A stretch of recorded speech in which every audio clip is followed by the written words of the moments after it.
we're home na. So, ayun. Dumating ako 9 o'clock PM.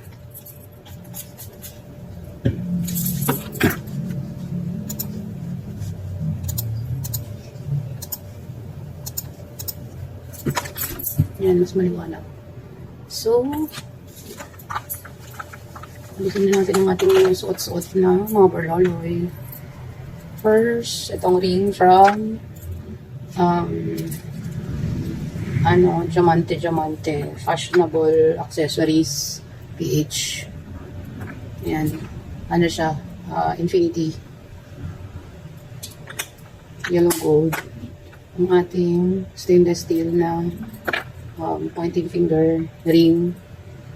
Ang ating Fende, letter F. Gold ring.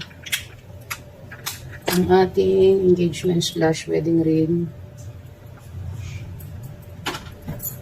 Of course, ang ating long necklace with pendant na parang ano siya, emerald.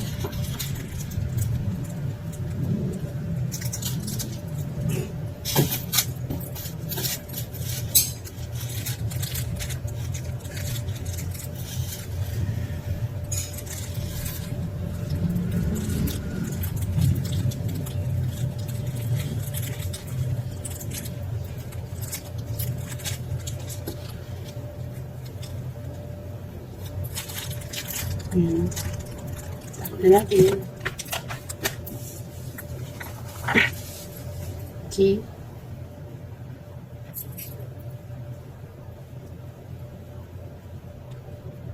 Sa ating pins.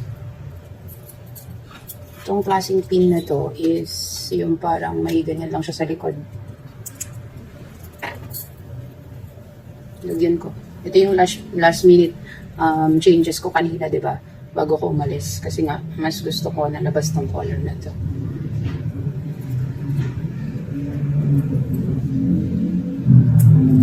Yan. Okay. Ating clover na red. Ating nail ring. Ating love bangle na white gold. Ang may iwan lang dyan ay ang love bangle na yellow gold. At ibabalik natin ang ating gold bracelet na may mga heart charms. Mas nasanay na kasi akong gamit ko to daily. Yan. So itong mga to, tago na natin. Dito lang to sa labas kasi anytime ginagamit ko siya. So, balik natin sa lagayan ng ating mga pins. Ito, sa labas lang din to kasi kung gagamitin, nasa labas lang.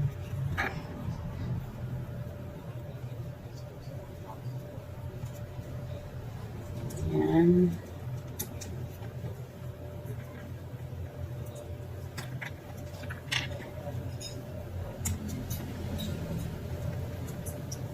Today is the 30th of December, sorry.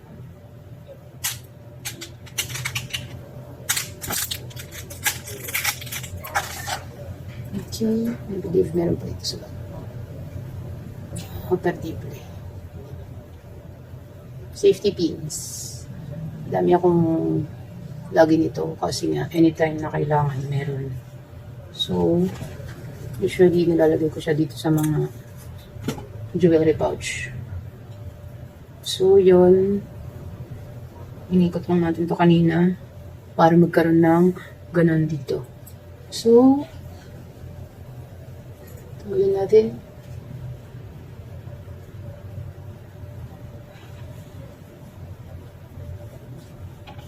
Okay, pause muna. Palitan natin to. Okay, I'm back. Ayan, nilagay ko na ang aking bonnet. Ito ang ating black na parang all-time favorite na sobrang nipis na cotton lang siya. Kasi kahit anong damit mo, you can never go wrong with black hijab. Okay. Itong watch, thank you sa sponsor. Sa husband ko to, tapos siniram ko lang. Bigay sa kanya ng sister niya.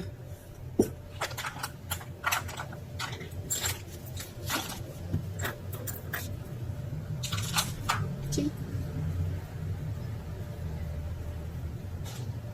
Tanggalin natin ang ating contacts.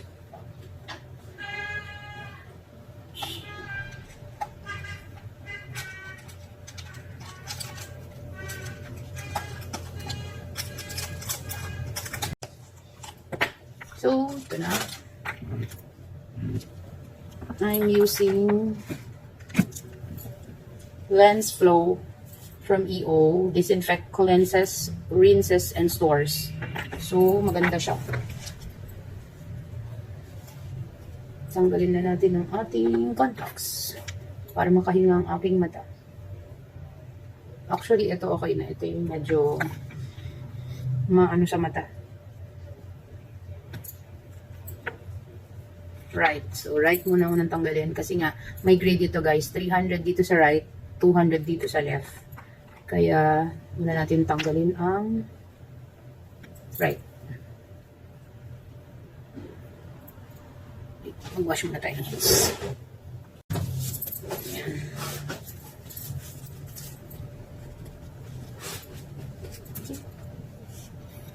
Usually use a mirror pero pwede naman kahit walang mirror kasi nga madali lang naman magtanggal.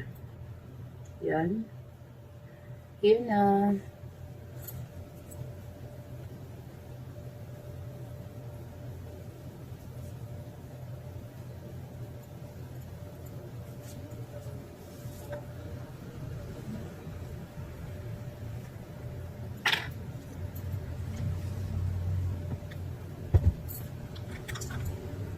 Okay, left side.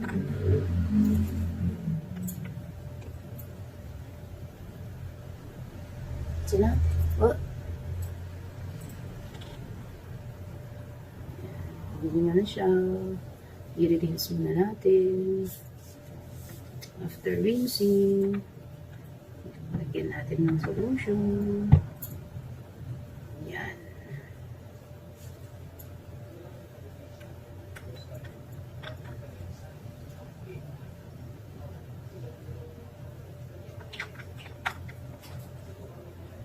Close na natin. Left and right done. Cover natin itong Flow. Expiry date 2027 pa siya. So ito. Check na natin siya. One down.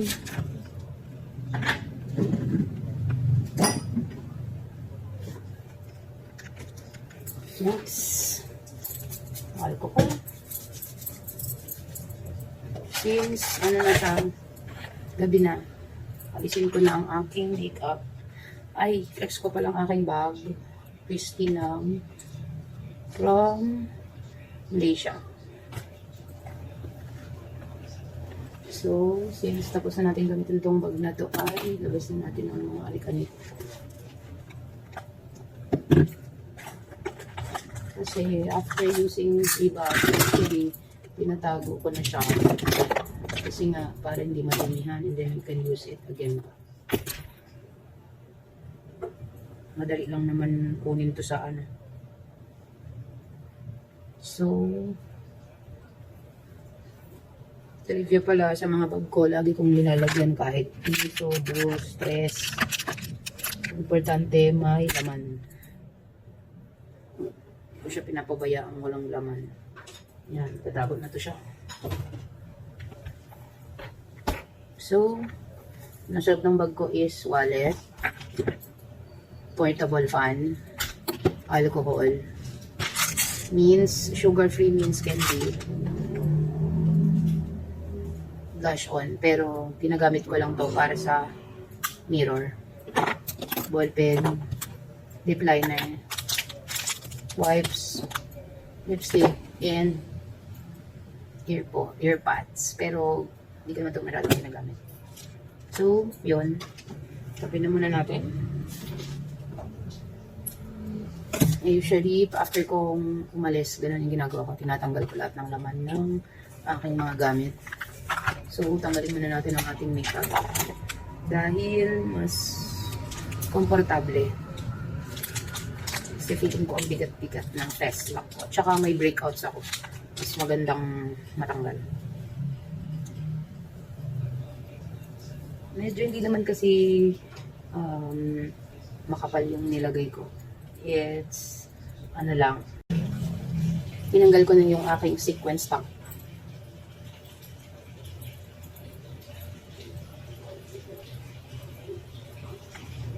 Yun siya. Kanina kasi nag-prime muna ako. And then nag-prep muna pala ako ng face.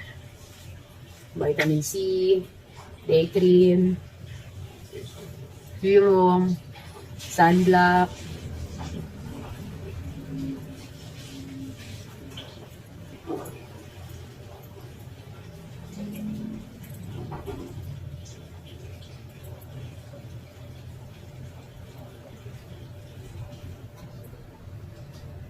Gaan-gaan na.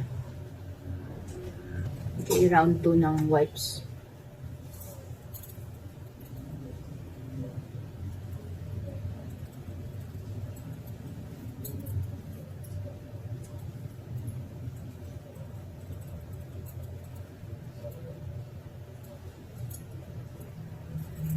Nakalagay kasi dito, makeup remover wipes. Pero lahat sa lahat kaya hindi nagamit eh.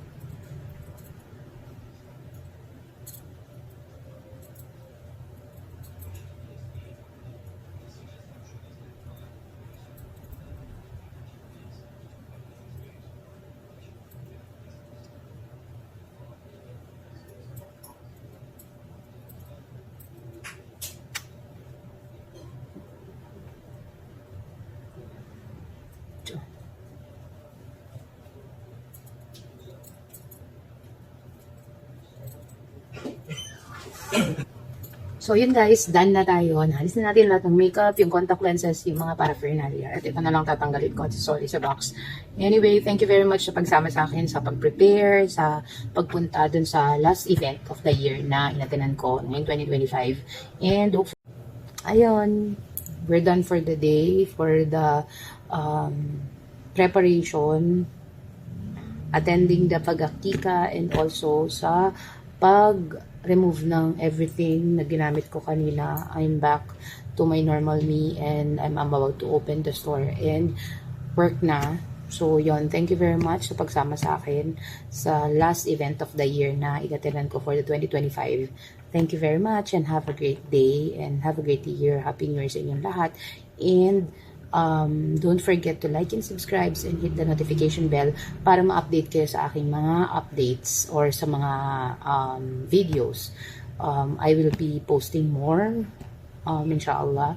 If may time or makapag-edit or makapag-video, I will make sure na I will post more and more informative videos soon, or maybe comment videos or comment on what's happening in the Philippines or in the world or whatsoever, anything under the sun.